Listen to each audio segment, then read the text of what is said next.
2025 is looking to be a different year for Supercars when it comes to, well, nearly everything. Bigger calendar, probably some car changes, and a different grid.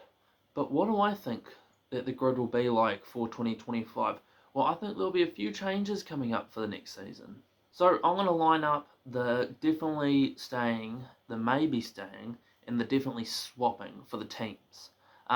Firstly, I'm going to go with the teams that are definitely 100% going to keep their lineup.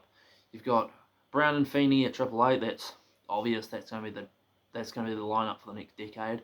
Percat and Hill. Nick Percat's on like a bajillion year contract, and Cameron Hill I think is there for at least another year. So that's another one. Blanchard's Courtney. He's staying for another year and hanging up the helmet after that. And Aaron Love. Well, the Blanchard's put a lot of money in him last year, so why change that for the next year? And Walkinshaw is the same thing. Mostert, he's going to stay there, obviously. And Ryan Wood. But Ryan Wood's been very impressive. I think next year's going to be a very big year for him. And Tickford. Surprisingly, they're going to keep what they've got. Cameron Waters is going to stay for at least another season. What happens in 26, I don't know. And Thomas Randall, even though he's been a bit shaky sometimes, he has got some good results. And I think next year will be the spark year for him. As for the teams that might change things, but it all depends on certain stuff, Reynolds and Frosty. Frosty's going to stay for at least another year, I reckon. And then he'll hang up the helmet. Reynolds, well, he'll stay at a place for a couple of years, then they might get bad results and then go to another place as that old team starts to pick up. So I think Team 18 will do well next year. Grove. Matt Payne is Grove's guy. He'll stay there for, I don't know, until he gets a better deal somewhere else. And Richie Stanaway, I think they're going to tick that +1 on that next year's contract. He's good. He's got a good year. He started off brilliantly, but yeah, he hasn't lit the world up, but he hasn't exactly embarrassed himself, which is what he needed to do. Not embarrass himself. And BJR, all 4 cars are going to stay the same, I reckon. The biggest question mark would be if Jackson Evans got picked up by a bigger team, because in that 4 car, he has done a very good job this year with what he's got. He's sometimes the second best BJR car on some weekends.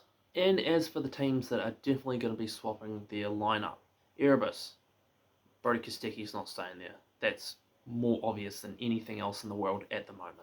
I think he'll be replaced by Anton De Pasquale. Yep, Anton's going home, back to where he started his career. Because I don't think Erebus broke up, or Erebus and Kostecki, or De Pasquale, I should say, left on bad terms. It was definitely DJR's giving me more money and McLaughlin's seat, I will go there. As for DJR, I think they're going to have an absolute clean house of their lineup. I think it'll be Kai Allen and Brody Kostecki. And I reckon Will Davison will act as a co-driver and also in that Garth Tander mentor role, like with Matt Payne. And, I mean, Kai Allen should be in that seat. He's going to be a 2-time Dunlop Series champion. He's their guy. If he goes anywhere else, I will be shocked.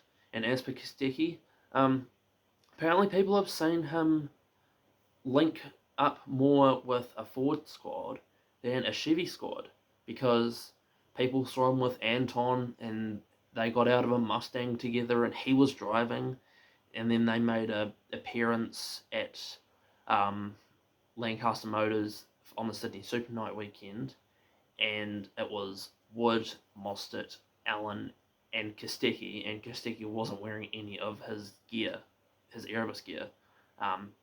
So people have linked those two being teammates next year, which I think would be an exciting lineup. As for Premier, well, James Golding is staying. That's definitely going to be the case, and I think it'll be a fight between 2 drivers, Cooper Murray and Cameron McLeod. Cooper Murray, yeah, he hasn't had the finishes this year in the Dunlop Series, but he's had pace. He's just gotten involved in other people's stuff. And as for Cameron McLeod, well, he's Premier's guy. I think Tim Slade will get a co-drive role somewhere, and Premier have Cameron McLeod technically not in a Super 2 car. They're just like running the thing, but it's not a team as the Premier car. It's a Ryan McLeod Racing Cars car. But if Premier have a development driver, that's him. And if he's not in that car the next year, he'll be in that car the next season after.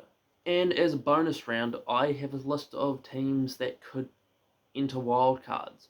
Firstly, the Triple Eight Super Cheap car, that's obvious. It'll be Craig Lowndes and whatever young bloke is doing well in a Holden in Super 2. And that'll be a sprint round and an enduro round. Tickford, I think Brad Vaughan will get a run in a third car. Lockie Dalton's running this year. I think Brad Vaughan will have the pace next year, and he will do a sprint round. Where that sprint round is, I don't know. Might be SMP again. It might be somewhere else. Matt Stone, I reckon, could run a car. They teased it this year. Well, they tried to get it going this year for Cameron Crick. I think he will get a sprint round start next year. Where that is, I don't know. Maybe if QR gets on the calendar again. Matt Charter, I think he will run in the Enduros and the sprint round. In a sprint round, you don't buy a Brock Feeney Triple Eight car and only use it for 2 rounds. You might as well just use it for another round. And there are 2 other ones that I think might have a chance, but I'm not too sure. Walkinshaws have tried to get a wild card up and running the last couple of years for Warren Luff and someone else. Unfortunately, it hasn't come to fruition. But I think they'll get it done next year. And the co-driver will either be Zach Bates, or if Bates has a co-drive somewhere else, Campbell Logan. And Erebus, I think they might do a partnership with Image Racing and run Job Stewart in a car. But that's what the 2025 Supercars Championship grid is looking like. Fair bit of change, not as much as last year, but still a decent amount of change, and there are some drivers that look nice and interesting next year.